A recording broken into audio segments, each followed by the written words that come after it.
प्रिय मित्राणि नमः संस्कृताय। संस्कृत सिंधुजा क्लासेस में आप सभी लोगों का हार्दिक स्वागत एवं अभिनंदन है। मित्रों, प्रश्नों की श्रृंखला की कड़ी में आज पुनः प्रश्नों को लेकर के उपस्थित हुए हैं आप लोगों के समक्ष। तो हम लोग बिना विलंब किए चलते हैं अपने प्रश्नों पर सीधे, देखते हैं क्या क्या प्रश्न है।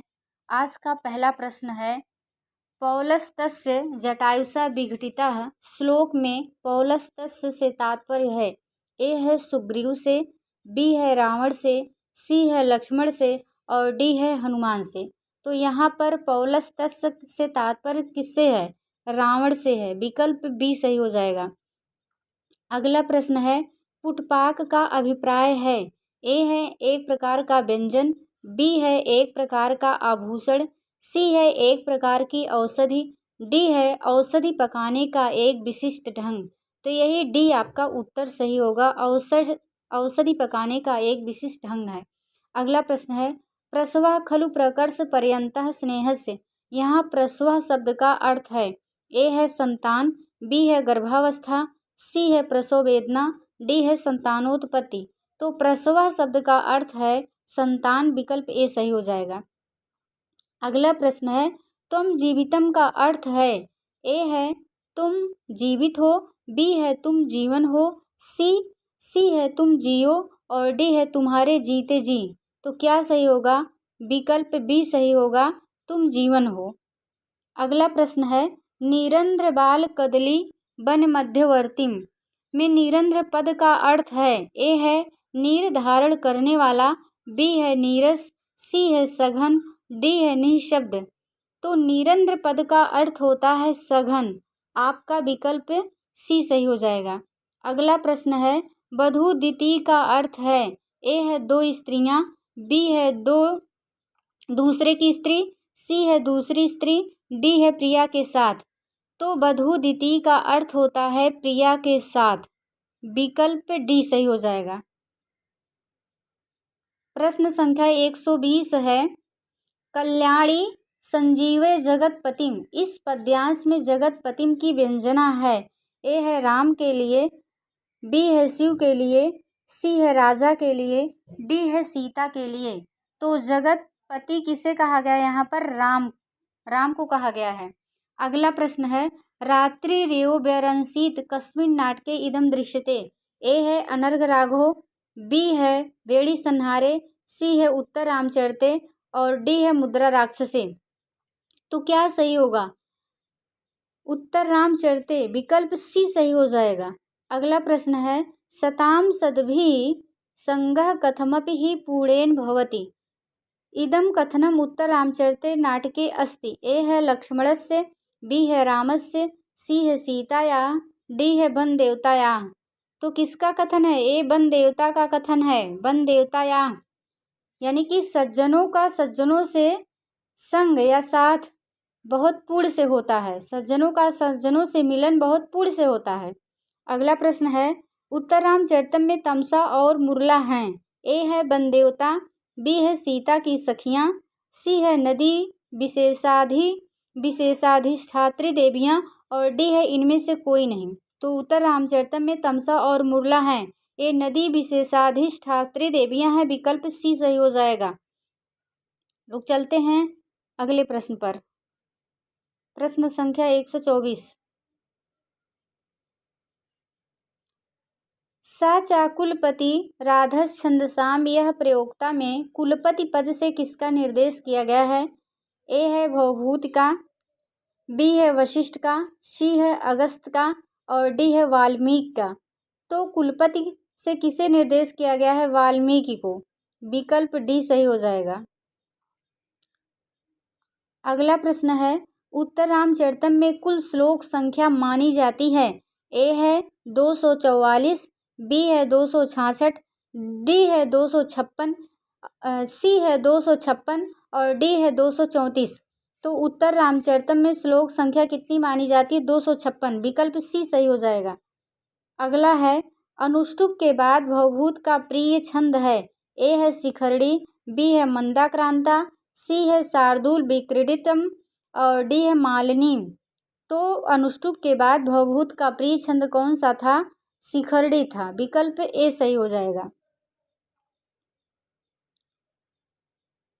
अगला है वशिष्ठ की पत्नी हैं। ए है लोपामुद्रा और बी है सुनैना, सी है भागीरथी, डी है अरुंधति। तो वशिष्ठ की पत्नी कौन थी? अरुंधति थी। विकल्प डी सही हो जाएगा। अगला प्रश्न है उत्तर रामचरितम का छाया अंक है। ए है प्रथम अंक, बी है सप्तम अंक और सी है चतुर्थ अंक, डी है तृतीय अंक। तो छाया अंक किसे कहा जाता है? तृतीय अंक को कहा जाता है। अगला प्रश्न है यथा कार्य हानिर ना भवति तथा कार्यम, यह कथन किसका है? ए है आत्रेयी, बी है तमसा, सी है मुरला, डी है वासंती। तो किसका कथन है? ए वासंती का कथन है। विकल्प डी सही हो जाएगा। अगला प्रश्न है हरड़ी दृशः पद में विभक्ति वचन है। ए है प्रथमा विभक्ति एक वचन और बी है द्वितीय विभक्ति द्विवचन, सी है षष्ठी विभक्ति एक वचन और डी है चतुर्थी विभक्ति एक वचन। तो हरड़ी दृशा में कौन सी विभक्ति है? षष्ठी विभक्ति एक वचन है। विकल्प सी सही हो जाएगा। अगला प्रश्न है ऐ कठोर सह किलते प्रियम में छंद है। ए है उपजाति, बी है द्रुत विलंबित, सी है इंद्र वज्रा, डी है वंशस्थ। तो कौन सा छंद है ऐ कठोर ऐसा किलते प्रियम में? द्रुत विलंबित है। अगर पूछे कथन किसका है तो वासंती का कथन है।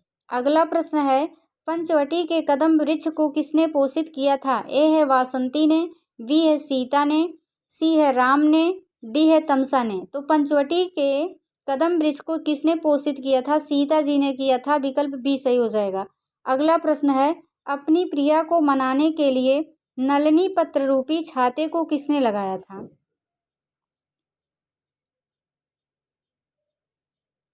ए है मयूर ने, बी है राम ने और सी है गज ने, डी है भवभूत ने। अपनी प्रिया को मनाने के लिए नलिनी पत्र रूपी छाते को किसने लगाया था?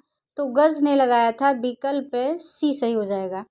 अगला प्रश्न है उत्तर रामचरिते वारड़ा नाम विजेता कह अस्ति।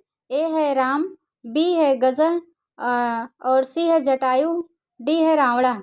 तो उत्तर रामचरिते वारड़ा नाम विजेता कह अस्ति? गजह अस्ति। विकल्प बी सही हो जाएगा। अब चलते हैं हम लोग प्रश्न संख्या 136 पर।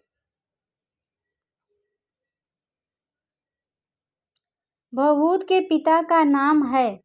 ए है भट्ट गोपाल, बी है श्रीकंठ, सी है नीलकंठ, डी है ज्ञान निधि। तो भवभूत के पिता का नाम पूछा जा रहा है। इनके पिता का नाम नीलकंठ था। इनके पितामह का नाम भट्ट गोपाल था। श्रीकंठ भवभूत का नाम था और ज्ञाननिधि इनके गुरु का नाम था, कुमारिल भट्ट या ज्ञाननिधि। इनकी माता का नाम जतुकर्णी था। इनको जतुकर्णी पुत्र भी कहा जाता है। भवभूत को शिखरड़ी कवि भी कहा जाता है। तो पितामह का क्या नाम? अगर पितामह का नाम पूछेगा तो भट्ट गोपाल, पिता का नाम पूछेगा तो नीलकंठ और इनका नाम भवभूत का नाम श्रीकंठ था। उम्बेक दार्शनिक नाम उम्बेक या अंबिकाचार मिलता है। इनको शिखरड़ी कवि कहा जाता है, श्रीकंठ भवभूत। चलिए अगला प्रश्न है भवभूत के आश्रयदाता हैं। ए है यशो वर्मा, बी है राज वर्मा, सी है हर्षवर्धन, डी है मित्र वर्मा। तो भवभूत के आश्रयदाता कौन है? यशो वर्मा है। अगला प्रश्न है भवभूत के कितने नाटक उपलब्ध हैं? ए है 4, बी है 3, सी है 2, डी है 13। तो भवभूत के कितने नाटक हैं? 3 नाटक हैं। 13 नाटक भास के हैं। ये भास के हैं।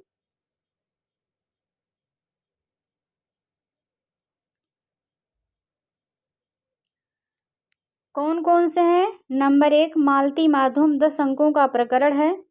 इसका अंगिरस श्रृंगार है और इसमें कुल श्लोकों की संख्या 238 है। दूसरा है महावीर चरितम, इसमें 7 अंक हैं। इसका अंगिरस वीर है। इसमें श्लोकों की संख्या 390 है। अंतिम है उत्तर रामचरितम, जिसमें 7 अंक हैं। कुल इसका अंगिरस करुड़ है और कुल श्लोकों की संख्या पूछी जाए तो इसमें 256 है। अगला प्रश्न है, भवभूत का एक प्रसिद्ध दार्शनिक नाम है। उम्बेक, ए है उम्बेक, बी है ज्ञाननिधि और सी है भट्ट गोपाल, डी है अशोवर्मा। तो इनका दार्शनिक नाम पूछा जा रहा है। दार्शनिक नाम उम्बेक या अंबिकाचार्य मिलता है। इनके गुरु का नाम ज्ञाननिधि, पितामह का नाम भट्ट गोपाल और यशोवर्मा के समकालीन थे। अगला प्रश्न है, भवभूत का गोत्र है। ए है वत्स, बी है काश्यप, सी है गौतम, डी है भारद्वाज। तो इनके गोत्र का क्या नाम है भवभूत जी के? काश्यप गोत्र के थे भवभूत। वत्स गोत्र के बाणभट्ट थे। वत्स या वात्सायन गोत्र के बाणभट्ट थे। कुशिक गोत्र के भारव थे और काश्यप गोत्र के जो है भवभूत थे। और पराशर गोत्र के थे कौन? अंबिकादत्त व्यास जी। अगला प्रश्न है, लोपामुद्रा पत्नी है। ए है वशिष्ठ की, बी है अगस्त की और सी है ऋश्रृंग की, डी है वाल्मीकि की। लोपामुद्रा पत्नी थी। लोपामुद्रा किसकी पत्नी थी? तो ऋषि अगस्त की पत्नी थी। अगस्त की पत्नी थी। अगला प्रश्न है, उत्तर रामचरितम में नदी के रूप में वर्णन नहीं है। ए है तमसा का, बी है मुरला का और सी है वासंती का, डी है भागीरथी का। तो नदी के रूप में वर्णन किसका नहीं है? वासंती का। अगला प्रश्न है, पुटपाक प्रतिकाशो रामस्य करुणो रसः, यह कथन किसका है? ए है तमसा का, बी है मुरला का, सी है वासंती का, डी है सीता का। तो पुटपाक प्रतिकाशो रामस्य करुणो रसा मुरला का कथन है। विकल्प बी सही हो जाएगा। अगला प्रश्न है, लव और कुश किसके आश्रम में शिक्षा ग्रहण कर रहे हैं? ए है वशिष्ठ के, बी है अगस्त के और सी है विश्वामित्र के, डी है वाल्मीकि के। तो किसके आश्रम में लव और कुश शिक्षा ग्रहण कर रहे थे? वाल्मीकि के। विकल्प डी सही हो जाएगा। अगला प्रश्न है, सीता को अदृश्य रहने का वरदान किसने दिया?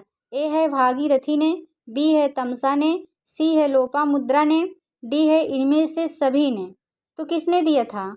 भागीरथी ने दिया था। विकल्प ए सही हो जाएगा। अगला प्रश्न है, करुणस्य मूर्तिरथवा शरीरड़ी बीरव्यथये वन में जानकी। किसने किसके लिए कहा है? ए है मुरला ने सीता के लिए, बी है तमसा ने जानकी के लिए, सी है वासंती ने वैदेही के लिए और डी है सीता ने तमसा के लिए। तो करुणस्य मूर्तिरथवा शरीरड़ी बीरव्यथयो वनमेति जानकी। तमसा ने कहा है किसके लिए? जानकी के लिए। जानकी किसे कहा जाता है? सीता को। मैथिली जानकी इन्हीं को कहा जाता है, सीता जी को। अगला प्रश्न है, लव और कुश की कौन सी वर्षगांठ मनाई जा रही है? ए है 10वीं, बी है 12वीं, सी है 6वीं और डी है 9वीं। तो लव कुश की कौन सी वर्षगांठ है? 12वीं, यानी कि उन लोगों का 12वां जन्मदिन कह लीजिए था लव और कुश का। चलते हम लोग प्रश्न संख्या 148 पर। प्रश्न संख्या 148 है, स्पर्शा पुरा परिचितो नियतम सएव। कथन है। ए है राम का और बी है सीता का, सी है वासंती का, डी है तमसा का। तो स्पर्शा पुरा परिचितो नियतम सएव कथन किसका है? राम का कथन है। विकल्प ए सही हो जाएगा। अगला प्रश्न है, तटस्थं नैरासदपि च कलुषं विप्रीवसात्। इसमें छंद पूछा जा रहा है। ए है मंदाक्रांता, बी है शिखरड़ी, सी है हरड़ी, डी है शार्दूल विक्रीडितम। तो कौन सा छंद है? शिखरड़ी छंद है। विकल्प बी सही हो जाएगा। अगला प्रश्न है, उल्लापाह पद का अर्थ है। ए है उल्लास, बी है मदमस्त गज, सी है बिलाप, डी है मयूर। तो उल्लापाह का अर्थ है बिलाप।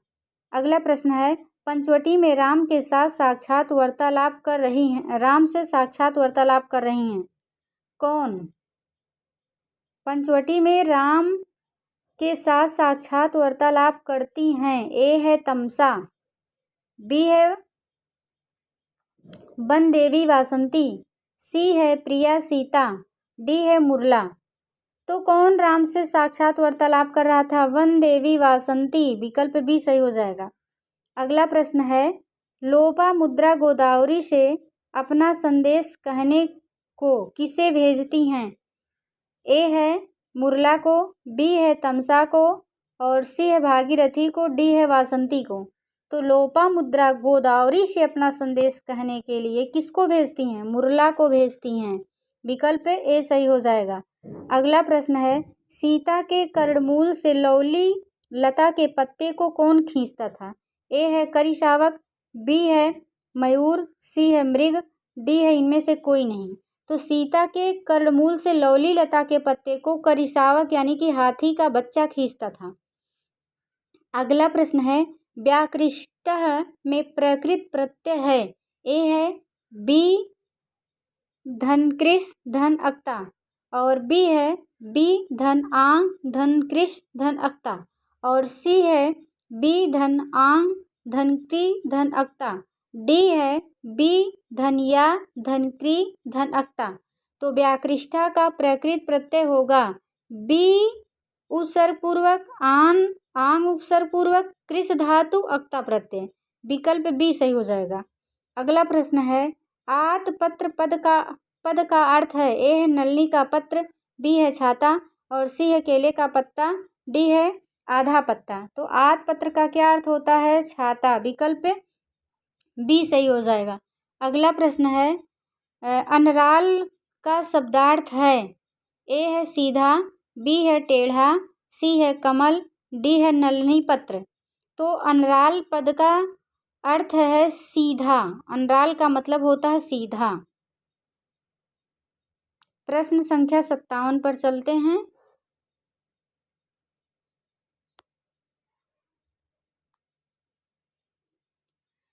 ईदृश्यस्मि पद का संधि विच्छेद होगा? ए है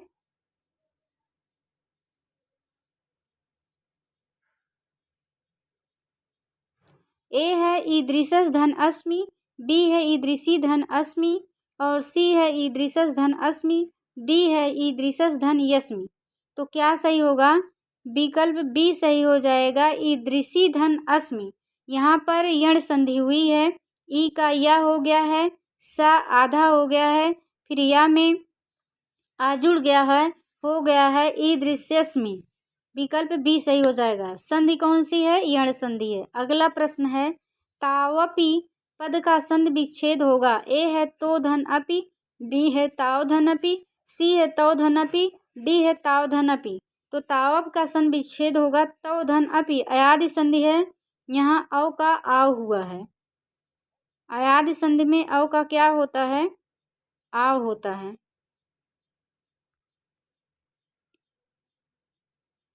तो हो गया है तावपि। अगला प्रश्न है, पति पत्नी के अर्थ में अशुद्ध पद है? अशुद्ध पद पूछा जा रहा है। ए है दंपति, बी है जमपति, सी है जायापति, डी है इनमें से कोई नहीं।